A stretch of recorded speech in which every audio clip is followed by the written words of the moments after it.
Seamless. Hello. It works. Good morning. It lives. Morning. It lives. Don't call me it. That's a bit. Oh, I have been compared to a clown before now, but not a terrifying one. How are you? Can I just say you're looking lovely? I believe you're trying a new filter, aren't you, for the first time today? What's that? I did try a new filter, but I think people they appreciate this raw ruggedness. Yeah, you're a big bear. Let's be absolutely honest in terms of what you are. That's why you're always booked up for Pride, aren't you? I am the bear that is constantly booked up for Pride. What are we going to do about Pride this year? Pride went bankrupt. Did it? Manchester Pride went bankrupt. Yeah. Go woke, go broke. The far right have been saying that for ages, haven't they? So bring it back. It's one of the best things about this city in the summer. I've got to tell you. Yeah, but just like everything else, I loved it. But then as soon as it gets too busy, I just get very bitter and think I'm not going to bother turning up. So. And that's not having our gay watchers. I'm not having that. You know, I'm very appreciative. And I mean, let's be always honest. If I could get into that demographic, I absolutely would do. But I'm too lazy. I'm too messy, which means I couldn't be gay. Yeah, you do not have a high enough level of personal hygiene to get into that elite group. I'm afraid. I know we're going down stereotypes, but no. Yeah, wow. I didn't expect you to go for the personal. Well, I think that's all we need this week. Thank you very much. Thanks for coming. We're going for this new brevity angle that you and I have always done so well, aren't we? So how's your weekend going? All right. Anyway, okay at the moment? Interesting. I am. Have you been keeping up with the, and we'll talk about this in a little bit later, but have you been keeping up with the boys group? The boys to men group. I saw the boys board was obviously anointed. Yes, so let's have a look. Some good looking people there. Board. If that was a cheese board that you were presented with, mainly sort of white cheeses, but that's what we've got at the moment. No, it's a good looking board, Chris looking it's board. A great looking board. It's a great looking board. There's some good hair in there, to be fair, isn't there? Yeah, we'll cover all of that in just a little bit. But what I've been very much encouraged by. Mintzy, just go back to it a second. Just go back to that thing. Tom McGee is looking like he's kind of accidentally stumbled in on chat roulette there, though, doesn't he? You know what he looks like? He looks like, they do those vigilante videos on Facebook where they confront a man outside his front door. You've been conspiring to meet with a 7-year-old. Just to be clear, we have no firm evidence for that whatsoever. So, Tom, do not send your cease and desists. There's no, not at all. It's a good-looking board. Well, do you know what? We may as well just tackle it whilst we've got it up on the screen. It is. They didn't want to sort of stand accused of the same old faces. Yeah. There's a certain element of that because these are very well-known faces, let's face it. Yeah. And if you were going to put a board together of the who's who, likely these are the sort of guys that you would choose. They're all, all very prominent in the industry, and I think that's but as ever. Look, I mean, I won't be getting involved at all there because there's no women on that board, and so. As I said on the post, that's disgraceful in this day and age for a man's board, and it's going to lead to a literal boycott. So that's what I'm going to do. Can I read you the article that accompanied that, just very briefly? You will have to, because of course you'll appreciate that it's about me. I saw the story and didn't do any detail. Okay, well, I'll read you the details. Industry divided as Ben Madden defends bold casting choices in A-Team reboot. Concerns raised over tone, optics, and LinkedIn judgment as sector debates authenticity. The UK property industry has found itself unexpectedly embroiled in a cultural debate this week, following confirmation that Tom McGee will play Howling Mad Murdoch in Ben Madden's long-rumoured reboot of the A-Team. The announcement shared quietly on LinkedIn before being aggressively screenshot into multiple WhatsApp groups was described by one senior agent as brave and by another as something that should have stayed in drafts. However, it was a follow-up comment relating to Chris Webb's preparation for the role of B.A. Baracus, that sparked wider concern, with industry figures accusing the production of confusing authenticity with common sense. Wow. What a so I guess what we're saying is Chris Webb cannot black up to play the role of B.A. Baracus. I don't think yes, I think we should keep that in the kerfuffle world. We're edgy enough to be able to get away with that, ironically and satirically, but no one else can. No one else. Right. Brave decision. But I always like that. Yes, Prime Minister. If you're going to put somebody off, don't you just say, can I just yes, approve that very brave decision you've made there. Talking brave decisions, in politics this week, and I will pop this up on here. Yeah. This caught your fancy, didn't it, Whaley? I did. I thought I mean, he's so obsessed with it. Did you see his angle that he said he repeated so many times? He should have got a Nobel Peace Prize for every one of the 8 wars he's put out. This is the week after he's invaded. He's invaded, obviously, Venezuela, and he's obviously, holding a gun to Greenland's head. He's honestly, he's magical. Sorry, actually, I told you that though, didn't I? This has not a president, but it has a precedent. Do you know that somebody else did present their Nobel Peace Prize previously to somebody else? Can you guess who it is? I could not get this. Now, you gave me a chance to guess this before we came on the show, so I'm not going to fake it because I'm not that good an actor. It is amazing. In 1943, during the German occupation of Norway, Norwegian author Knut Hamsun gave his Nobel Peace Prize to, drumroll, Joseph Goebbels. Wow. Propaganda as a gesture of political loyalty. Wow, that's something special. There you have it.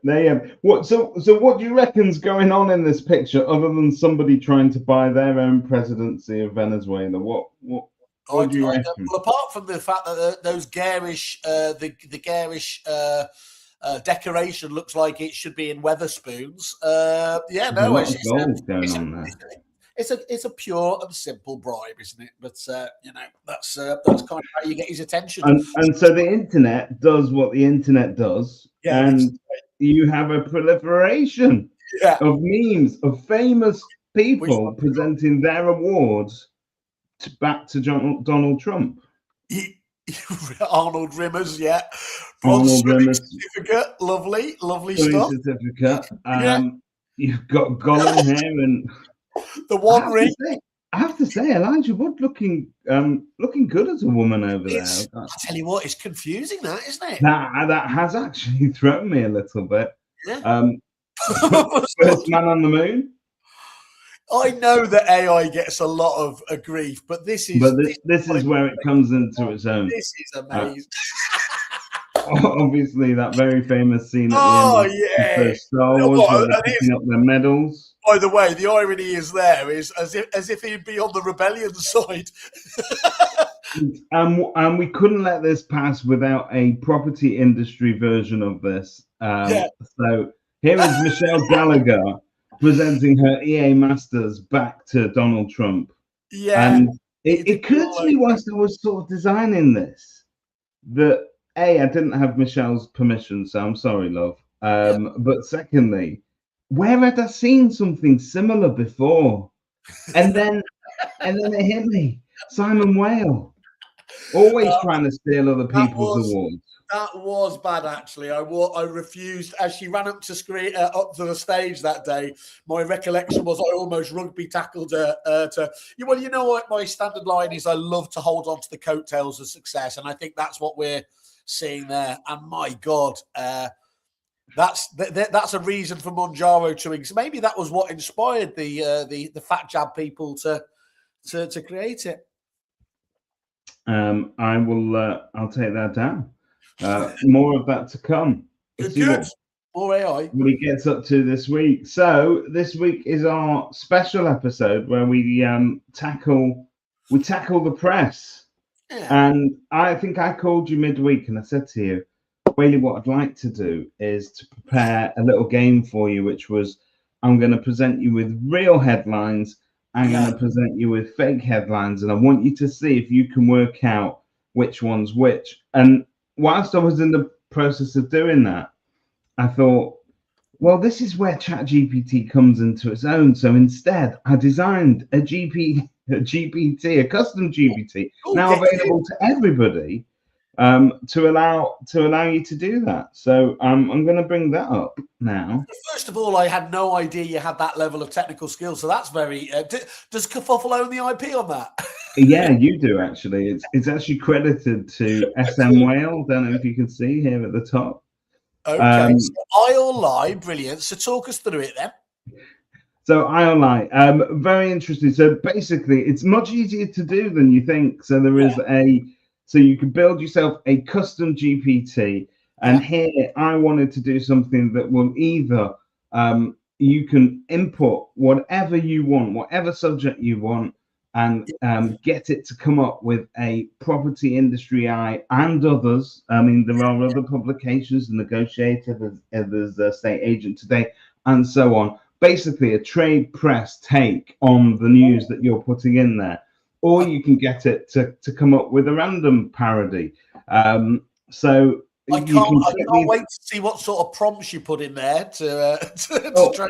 If we just, I'm now just clicked on surprise me with a random parody. Yeah. And if it does its thing, please don't be please don't crash now. Come on. Oh, here we go. What's that? Industry calls landmark reset after estate agents agreed to stop saying unprecedented for an entire afternoon. And if you read through this, it comes out with fake quotes from fake, like they've got move-based analytics here, and the National Guild of Progressive Property Professionals. What's an acronym? What's that? So the NGPPP? That's like the big book of Judea, isn't it? You're going to go and register that now, aren't you? But likewise, you could put in here, so at the bottom, Property Mark, CEO, Nathan Emerson. Yeah. And then it what? Just takes it off and does it? Invades Venezuela. let's just throw that at it and see what it does. You know what? You're much more braver than me about, Mintzy. There's no way I would show my ChatGPT with all the prompts showing down the left-hand side. That would Property Mark CEO invades Venezuela with bold mission to explore best practice, lanyards, and mild concern. Trade body insists trip is purely symbolic, despite reports of laminated guidance notes and a cautiously optimistic breakfast briefing. But it's brilliant. This is not an invasion, said a Property Mark spokesperson, visibly saying it's a listening exercise, albeit one that begins with a keynote, followed by a panel, and then a call for clarity. And I guess what I'm trying to say with this is it's so easy to parody our press. Yeah. Because, ChatGPT can do it with just a little bit of prompting.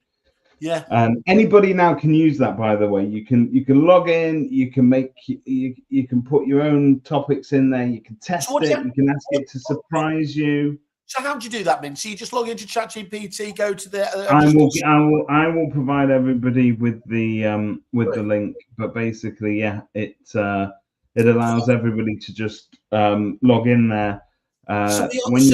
Hang on a minute. So Kerfuffle's stated claim is making sense of the noise, cutting through the noise and everything else. And we are now officially purveyors of fake news. Completely. But it's done to prove a point. And the point is this, and this is where we'll start our discussion and we'll take it from there. We all know that trade press exists for a reason. It's there to, I suppose, spark awareness within a very closed sector and industry, which is what we are. We're very, very small. I've started doing my Donald Trump hands. We're very, very small, very big. Some people say, but we are. What are we, about 16? Is it about 16,000 brands and so on altogether?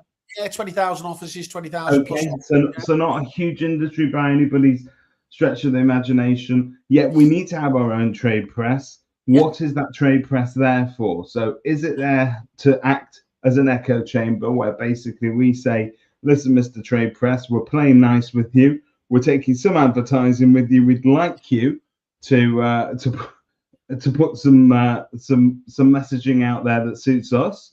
Or is it something that can realistically hold us to account? Is it genuine news? And I think you probably know the answer to that. But we discussed this last week. You've got some very nuanced views.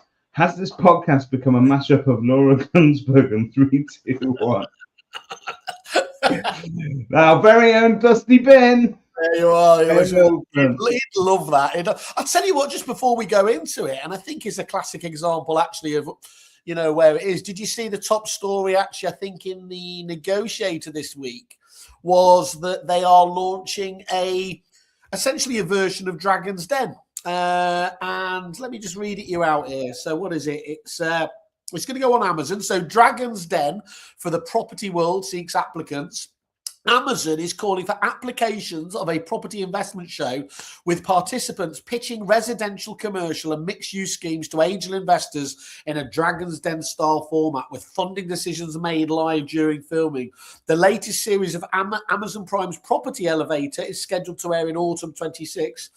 And it's filmed at the same studios used for Dragon's Den and will feature a panel of angel investors who will decide whether to back projects based on commercial viability, delivery capability, and execution risk. So I thought that's applications closed 6th of Feb, so get in there. Filming date 17th of and the 19th of February.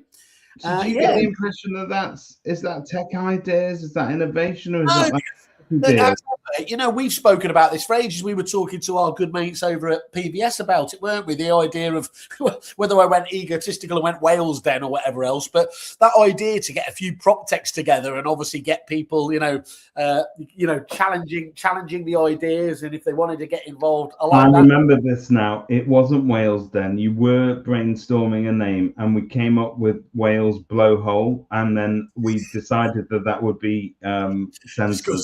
It wouldn't be allowed online, so I'm afraid we had to cancel the show. Where I was going with that, first of all, that's quite a nice, interesting idea, but that is a classic example there of what I think the role of, it is done, because we've been very unfair over the years, haven't we? And said, top story is estate agent opens second office in Crewe or something like that. Yeah. But, that's. As you said before, this industry is everything to us and to the agents, but it's so small in comparison, even to other B2B industries, isn't it? So how do you balance that act? And if you're going to go down the pure journalistic, dare I say it, sting approach that, that let's say the tabloids would do or something else, you're going to be persona non grata in double quick time, aren't you? Because you need these people to keep coming, unless you're going to do a full hatchet effect.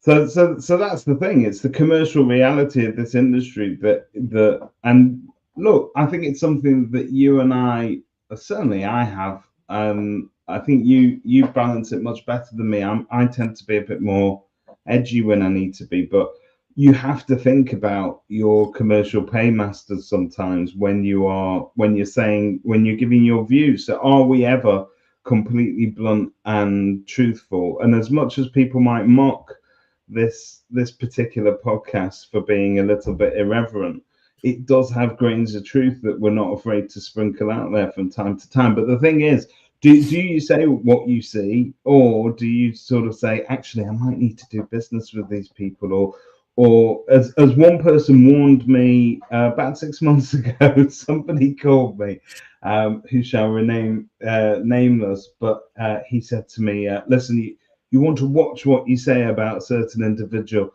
They're extremely powerful in this industry, and they could end your career. And that was quite a threat. So answers on a postcard if you can guess who that influential person is. Let's start the voting going for this shady character trying to. So you've got a super injunction against you now. Effectively, somebody sort of said, "Look, stop it, Mintzy. You get far too close to the truth here." No, well, that makes you deep throat as well, which is wonderful. I've always said that. You're very good at that. We started with Manchester Pride. We're ending with deep throat. It couldn't go any better. Again, bouncing around our normal two fingers to the two Russells. You don't do this level of stuff. Graham Wilson said, Susanna. To be honest, Susanna is mightily powerful at Kerfuffle. She'll very occasionally take you to one side and say, you do know Simon doesn't think that you should be doing this, and what it means is Susanna doesn't think I should be doing it. That's really I love the idea that there's an ecosystem of like power games out there politically. Game of Homes, as I've always said. That's it, morning, Rhiannon. Yeah. Every company has one, and they should definitely get a Susanna. But going back to what you're just saying there is, well, think about, well, first of all, it's bloody expensive to do, so going out there and getting, journalists and everything else and editors, it does cost. So here's where the challenge has always come for every B2B industry is if the audience, aka the agents, don't pay any money for it, all of the commercial reality then comes from, realistically, doesn't it, the suppliers who are on paying the advertising, correct? So that's very difficult. If you don't have to go down the kind of biased conspiracy theory routes there. You have to a certain extent that becomes at first you pay, so you become part of the crowd because you're paying the provider to push out whatever it is, press releases or news or promotions dressed up as news, whatever that may be. But eventually, what we tend to see with our press, I would argue, is that there are certain names that can get their pieces inserted into the press more easily than others, even without paying, because eventually they become this kind of, we joked about the same people on the same board, perhaps at the top of the thing. There are very similar-ish characters floating around the top of the industry who I would argue could put something into property industry. And you're one of them, actually, Whaley. You could pop something into property industry tomorrow, likely get covered. Maybe not tomorrow, depending on how this goes.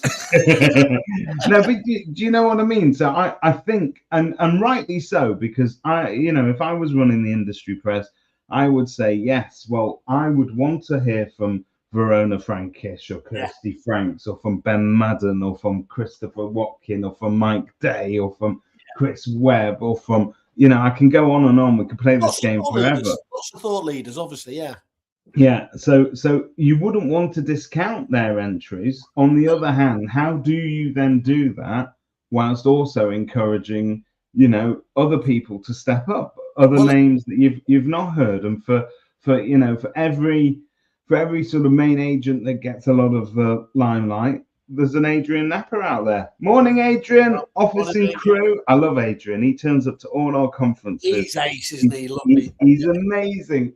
I remember talking to Adrian during lockdown, encouraging him to do some video content, and now he does such amazing community video content. Really, when we started off the year talking about this beige industry, Adrian is about as unbeige as they come, isn't it? He's got a really good sense of humor about it. But let me ask you guys there, we've got a few agents out there now watching it, and from with your agent hat on, David, what is the role of the press for you? What do you get? Because I've got a theory. I've got a theory going back to it that, we talk about how there's a big long tail of agents. What is it? Over 70% of agents are 1 and 2 offices there. Unless they're lucky enough to be part of the, I can't remember what the acronym was earlier, but the Guild of Agents or Relocation Agent Network, where they can share ideas. I would suggest that the vast majority of agents get a lot of their, especially things like prop tech news and things like that and updates, really solely from the trade press, the big three. And I think that is a really important, and call it a service. But what do you think? What do you want? Can I give you Mintzy's personal wish for the trade press? I am not like I said, I'm not unalive to the commercial realities of this life. So I get that, and I play that game better than anybody. But I think there is space in and amongst all of the kind of good news pieces, and the agent acquires another agent in small town that you've never heard, or even Lomond takes over the world, whatever it is. And the other opinion pieces that you see in there that effectively are very nice, but they're not necessarily groundbreaking or controversial. I can take all of that for 99% of the week, as long as you will always in your publication have one column a week that is genuine investigative journalism in a subject that matters to our industry. Yeah, that we can actually therefore say, look, yes, we've got commercial nouns, but we've actually got a little bit of teeth, because when we find a story that really overrides all of those commercial interests, we do it. And I think, you know, who did that so well, Ros Renshaw. You cannot talk about industry press without talking about Ros's legacy almost. And you'll remember a lunch that you had with her. Yes. Right? Okay. Yeah. Where, you know, what you think what happens at lunch stays at lunch, and you know, you might have a couple of drinks, as you want to do from time to time. But Ros was absolutely recording up there. She was absolutely. So I thought, you know, this wonderful. I'm not being demeaning in any way, but this little old lady. So I thought, back in the day, I can handle my booze. So I want to obviously get across the, you know, obviously at the time I was back at Repeat. So I thought, okay, well, I'll get across our side of things, and we'll, you know, famously you do have to, you know, get close to the press and the editors, and to you know, so that they will pay attention to the stuff. So I thought, okay, well, I'll put across this stuff. Anyway, I thought, you know, get a couple of bottles inside and everything else. And obviously I went off my own particular path. And as you just highlighted there, I really have no recollection of this. And I went back to her, and she came back to me the next day with about 3 or 4. Can I get your full quote on this? And I said, well, obviously it was off record. And she said, oh no, you didn't say it was off record. I was like, oh my God, I've been stitched up. But Ros, I mean, as Christian says, you know, Ros was epic, and it hasn't been the same since she left. Whaley lunch, couple of drinks. What universe has I woken up in? Yeah, what could go wrong? There are some comments here that we're gonna look at. So we heard from Adrian. Really nice to see and hear from Adrian. Sophie Lang, one of my favorite property industry columnists. So she's in there fairly regularly, and it's nice to see more female representation as well. I hate to push it down that route, but it's there. It is based on David. I think on that, I think the one area of the industry that really doesn't struggle from that is the trade press. There seems to be a really good balance of. You tended to find that you're right. We do cover. They're not afraid to cover those sort of things. But I think when it comes to things like opinion pieces and columns, it tended to be a bit of a sausage fest. A very pale sausage fest, but it's fine. Look, it's fine. We are making progress. It is, you know, but Sophie has got more to say than most, and she has a lot of value to add. So, regardless of what. So here we go. It is based on click-throughs. Who do people trust and want to hear from? I personally like to try and give value when I write articles. I want to give people something they find interesting. I'm definitely not selling anything, and that's true. She's got absolutely nothing to gain. But it's likely to be a good profile builder. Mr. Byfield, it's paid for by suppliers, read by agents, can't buy the hand that feeds them, but could do more punchy journalism around agency and the overall landscape. True enough. Yeah. Soph is back in the comments again. I do go to the press for genuine news. I don't necessarily want market trends. As an agent, I should already know these, but I do find prop tech and acquisitions interesting as it impacts my business and our industry. She likes keeping up with the acquisitions news because she's in most of them. I was going to say they're doing taking over the world one Cornish pasty at a time. And where there's the Lang, there's the Llewellyn. Yeah. Spam emails in my inbox every day. That's also true. Apart from Sophie's articles. So, you know, that's the other reality of it, is that readership. You need readership for these websites because they do have what we refer to as the soulless email, but basically there's the main email that pops up in your inbox every day that says, hey, this is today's headlines, please come and read it. And then there's the other emails that you get from time to time that says, this is this fantastic new product from such and such a supplier. This is a training course that we think you should go on, etc. So there is a little bit of commercial selling going on alongside the news. So it depends on the trade press. Have a look at some of the regular contributors, lots of men. Adrian, to be honest, PR is the best way to get your message out. My biggest theory, if people do not know about you, how do you expect them to buy from you? Comes down to you're buying from people. That's a really interesting angle, isn't it? And it's one that we come across a lot, isn't it? That suppliers do still, for all of this time, as Christian and we've been talking about quite rightly, highlights that the revenue model is around suppliers. There's a very real frustration from the suppliers that actually they don't get, their great story included in there. And this is where I do think that actually we need to be very clear and honest with our supplier partners, because we see it ourselves, don't you? Is that yes, they have those soulless email databases, and I think between the big three, it's about 80,000 emails. Obviously, a lot of those will be duplicated or even triplicated there, but that's a great, a brilliant route to market, because if you think about it, is every supplier suffers from obviously people unsubscribing from their own database and soulless emails. Most of those, the trade press won't get people unsubscribing because people still want to get the news, so it's quite protective in that respect, isn't it? But you and I talk about it when we get certain suppliers who shall remain nameless and are the usual suspects. The quality of some of the stuff they send through is appalling, isn't it? I've always wanted to talk about this. Thank you for allowing me this segue. Sometimes, this is a secret. Sometimes suppliers, we do this whole thing where we forgive them for making a mistake of judging between B2C and B2B, and they don't really know who they're pitching at. That's bollocks. We're too small an industry to sort of say there's a separation between B2C and B2B. I would like you to sort of get it into your head that if you're putting out news or you're putting out press releases, bear in mind that yes, your first audience is the agent. Yeah. But it's only a hop, skip, and a jump to their client. So the client, when the client reads it, they need to understand. So if I have got Whaley's latest product, what's your latest prop tech product? Make it up. Unisu. Random. Unisu. What?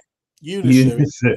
So if I'm using Unisu as an agent, and you're putting out there some sort of press release saying David's using this and this is the advantage that it's going to give his business, make sure that advantage that it gives the business is not at odds with what his public wants to see. So my customers, when they see that I'm using Unisu, do they appreciate that it adds value for them?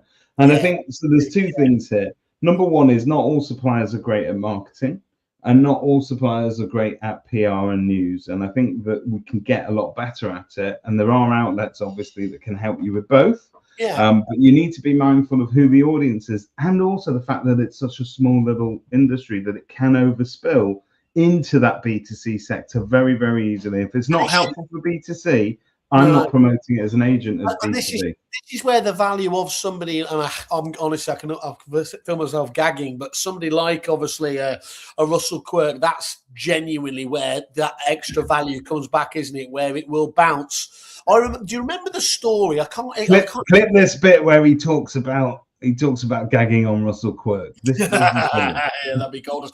So do you remember there was a story going back ages ago, and it was a tiny little story that Moneypenny did, but as you said, it made that hot skip and a jump into the wider world. Got picked up by the BBC, got picked up internationally, and it genuinely became a viral sensation. Of course, that is worth its absolute weight in gold, and that's where I think Russell understanding and the PR companies, like propaganda and that value of what does the consumer want, where is it likely to hit that interest? Because last week we said, when we did the review actually of the biggest stories of last year, and some of them went into literally tens of thousands and more click-throughs, it was clearly those stories where it then suddenly bounced out into consumers, landlords clicking on stuff. There was quite an that whole thing about Rachel Reeves, wasn't it? That people were intensely interested about.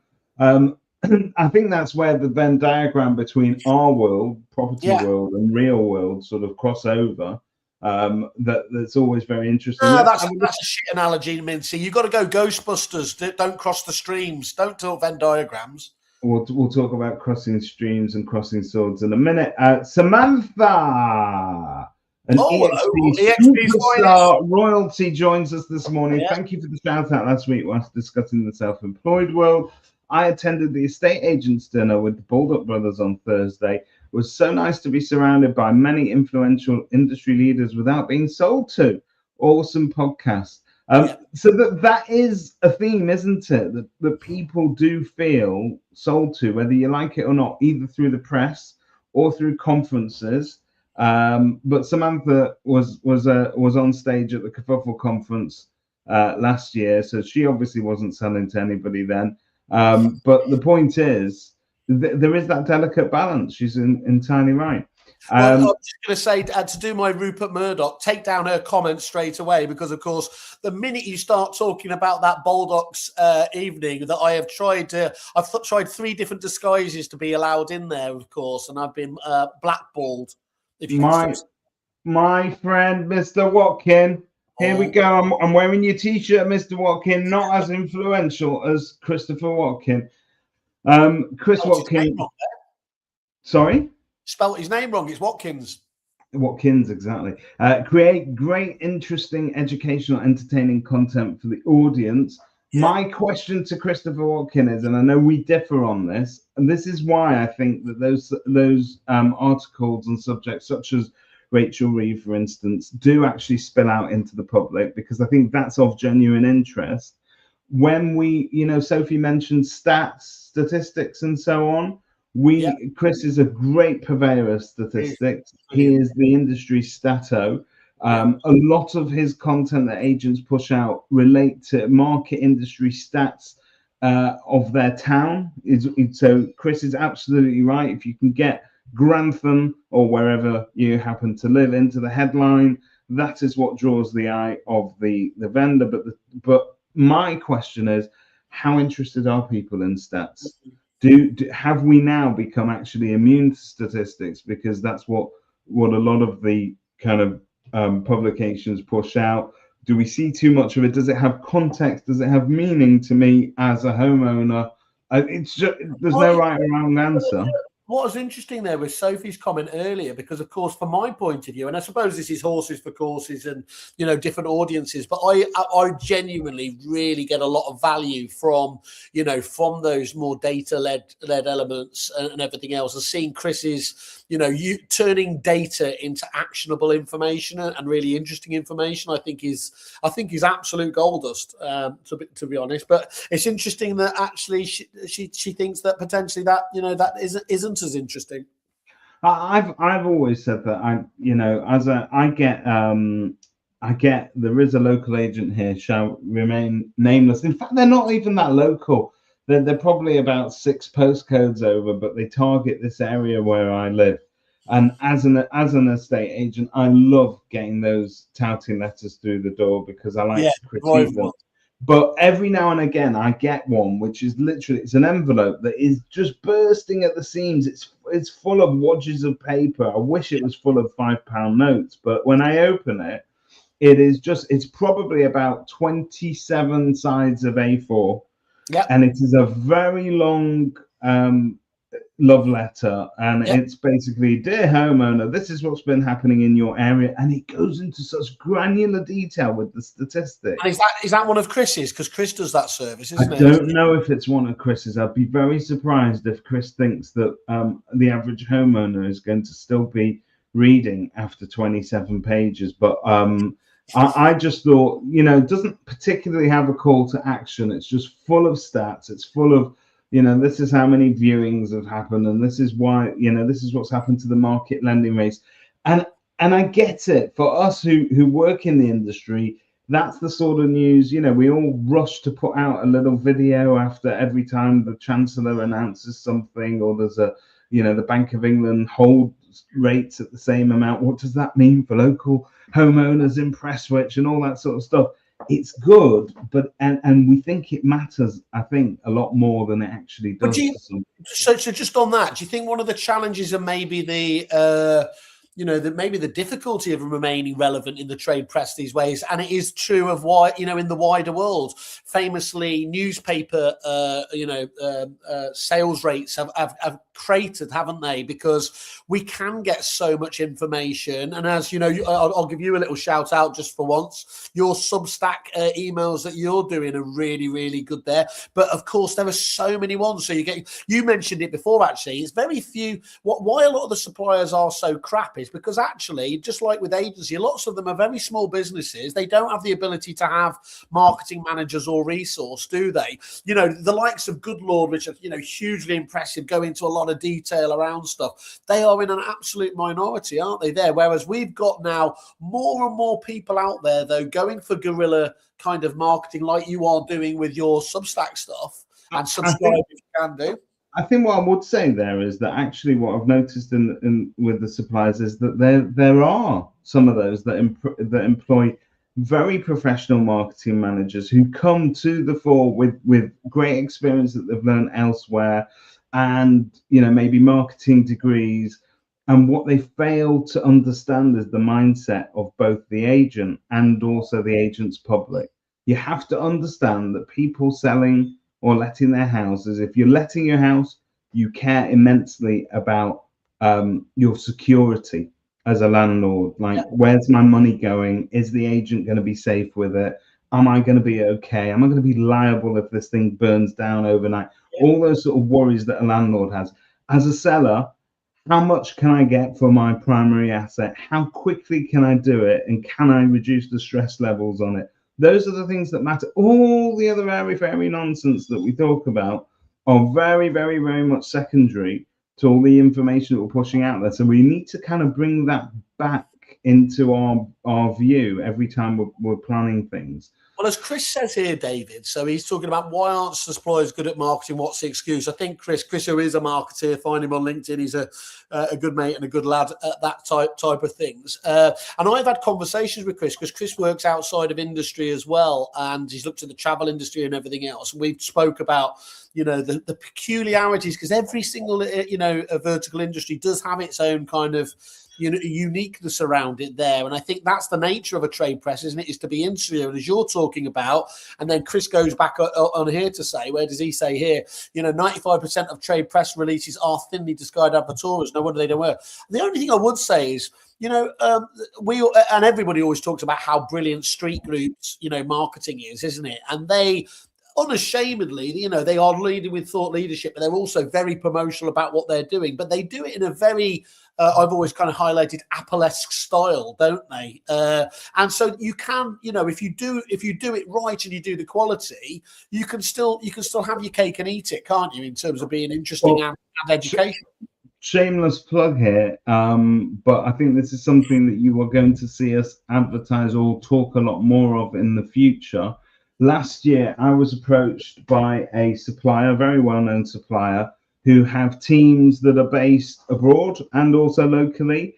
Yeah. And all of the members of that team never necessarily worked in the property industry before, but great marketeers, great customer service.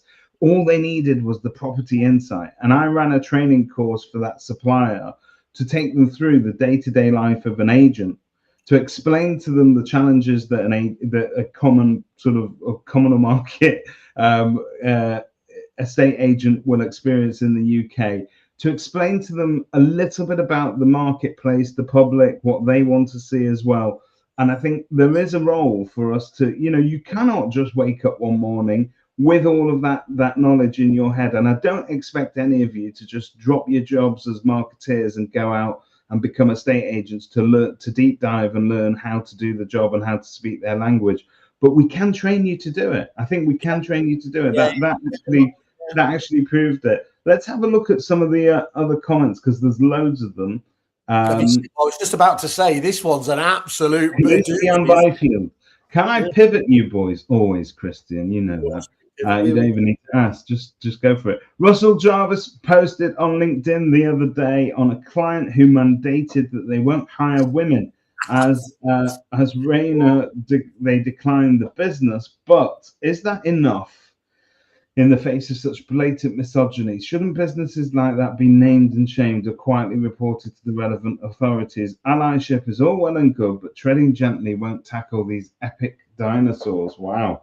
Well, that's really difficult because, of course, I told that to Russell in strictest confidence.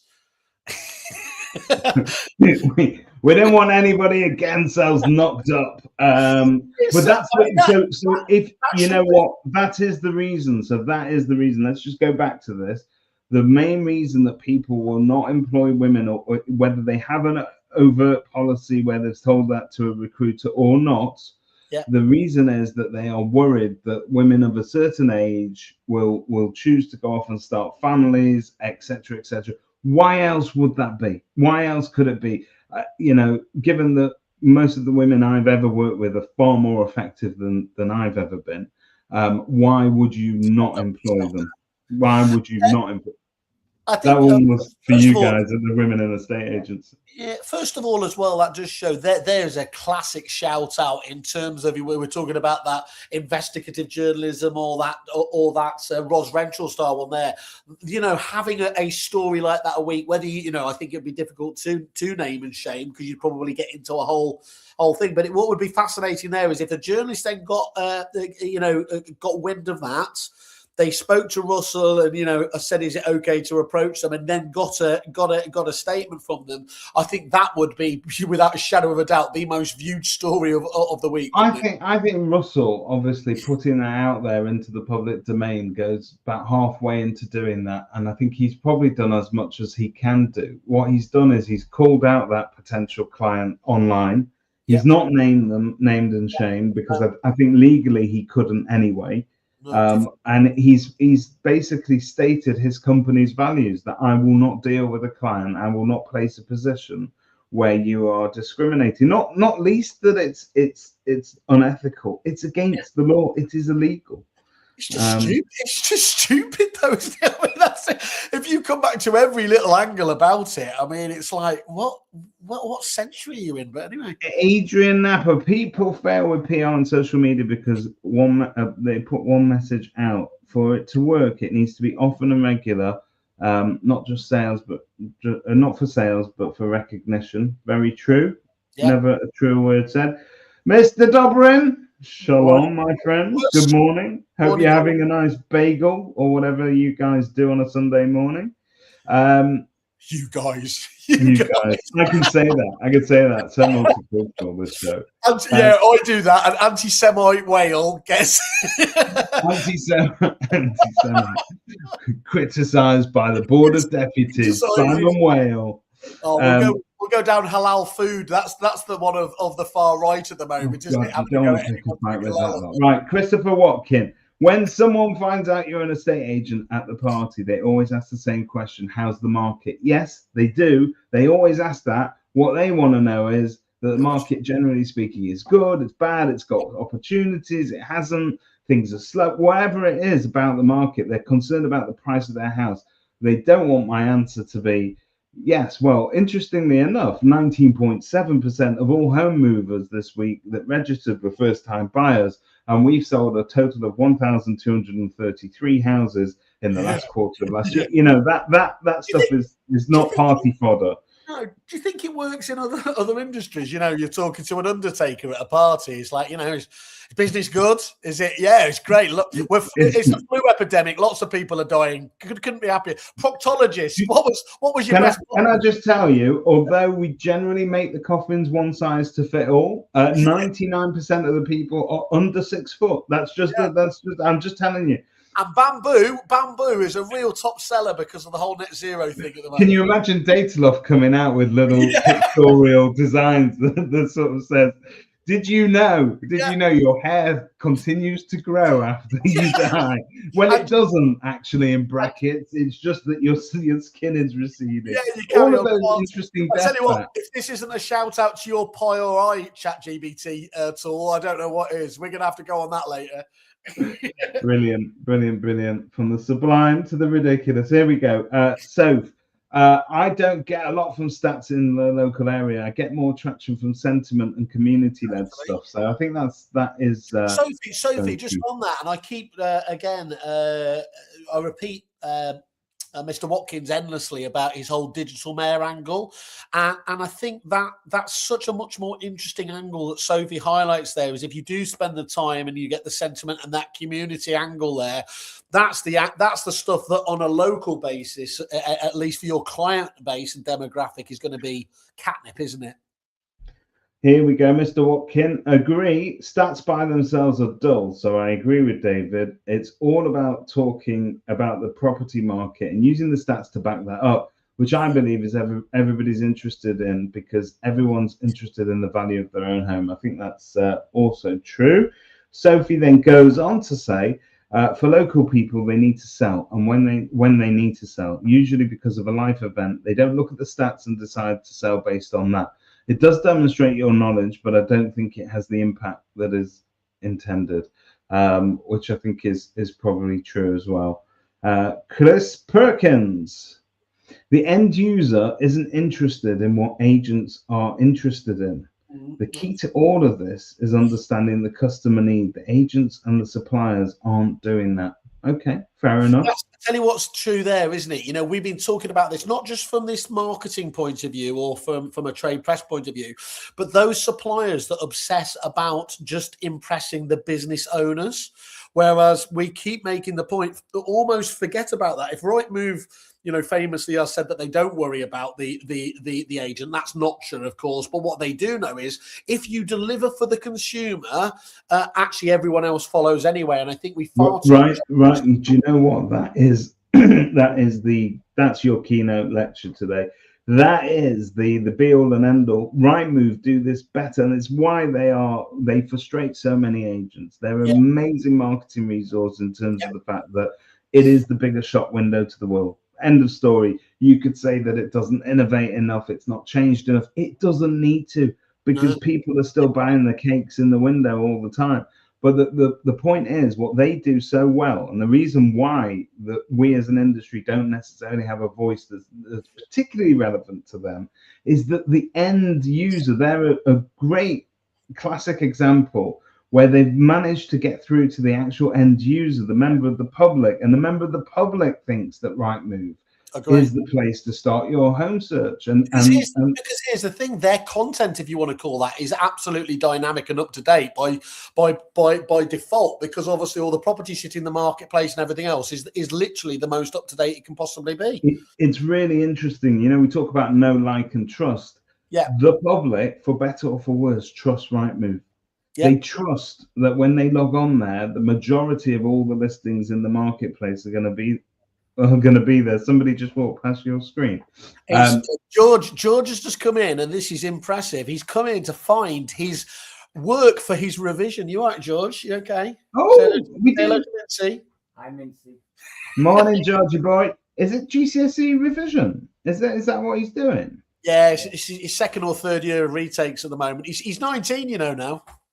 He's not. But that's the key. I think, you know, just like Hoover became the go-to name for buying a vacuum cleaner, Rightmove is that go-to name for starting your home search. And the public trust it.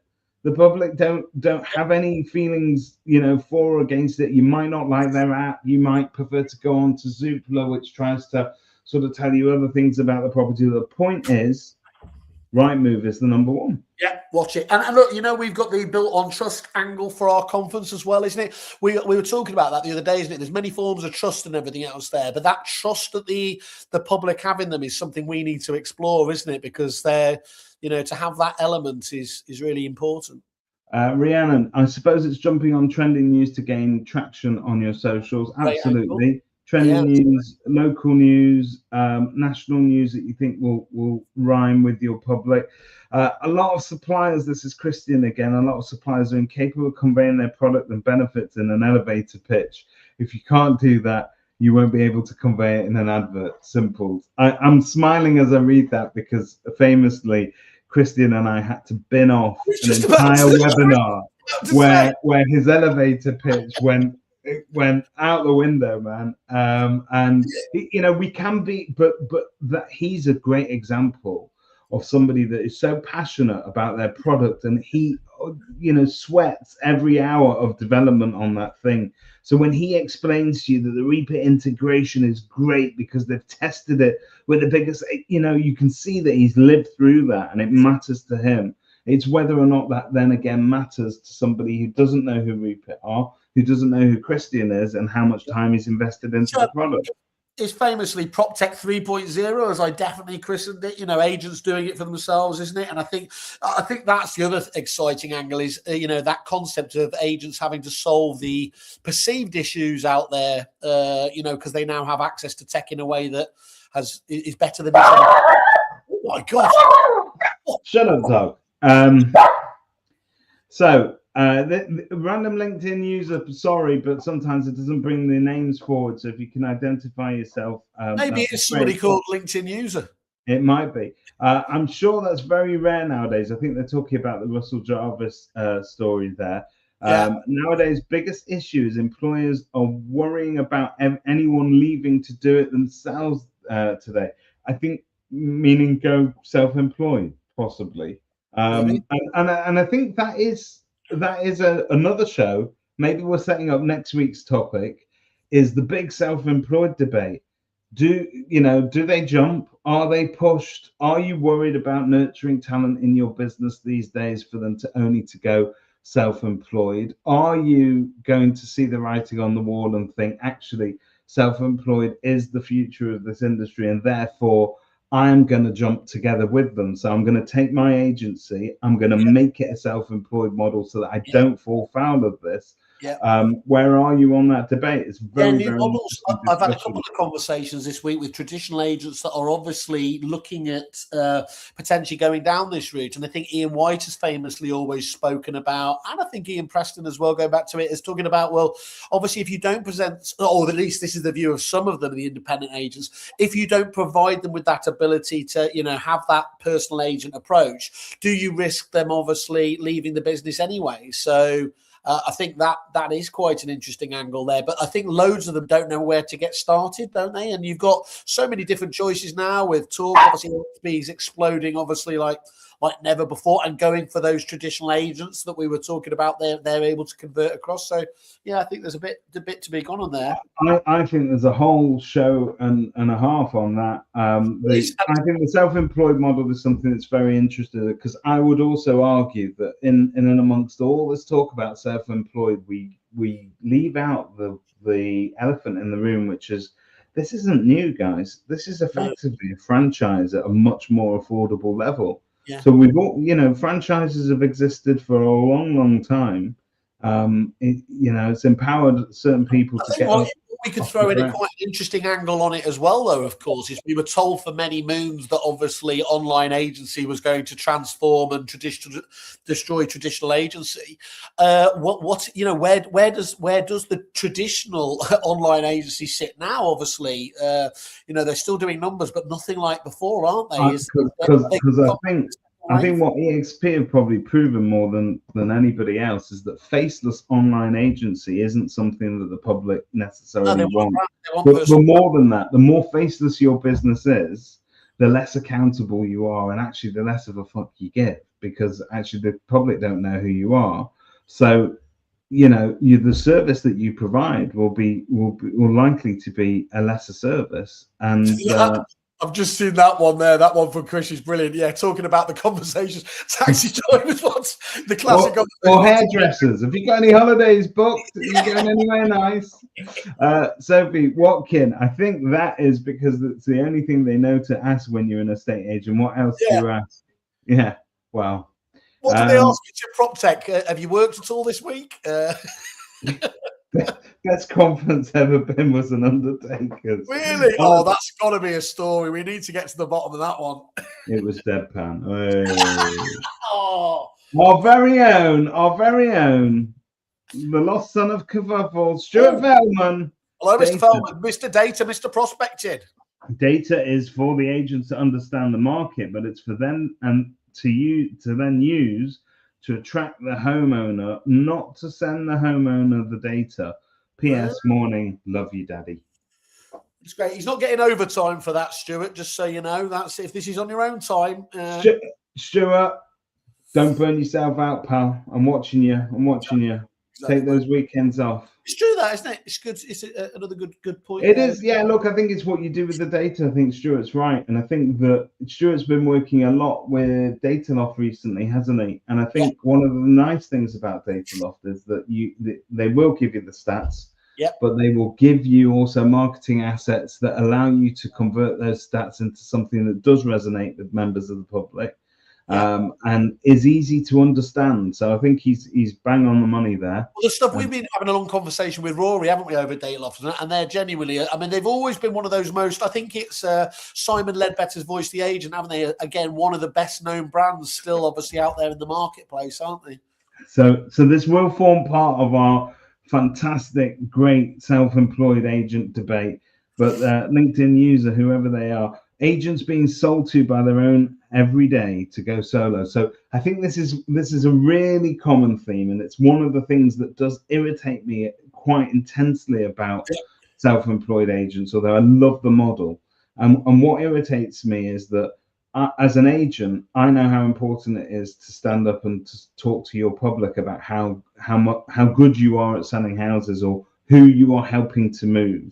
You see less and less of those agents doing it, and instead they're marketing to other agents. So what they're saying is, I got up this morning, had an ice bath at 5 a.m. I put on my pink hoodie, I raced out the door, and I took my kids to school, and I was there at 3 o'clock again to pick them up. And I can do that because I'm self-employed.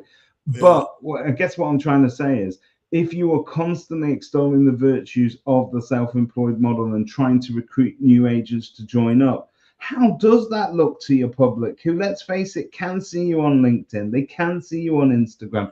You're not invisible on Facebook. So, you know, all of those people want to see you selling houses. What they don't want to see you sell is timeshares or this kind of arrangement. So I would argue, remember who pays your bills. And that is the whole point of the debate, isn't it? Because the other side of it is, they often say it's worth more to them to recruit another agent than it is to go out and sell another house. Hey, Mintzy, I've just thought how we get people, you know, turning in volume next week as well. So if our title for next week is New Model Mass Debate, then I think we're going to get a few accidental viewers. Maybe that will spill over into another industry. These are the keywords you can't buy on Google.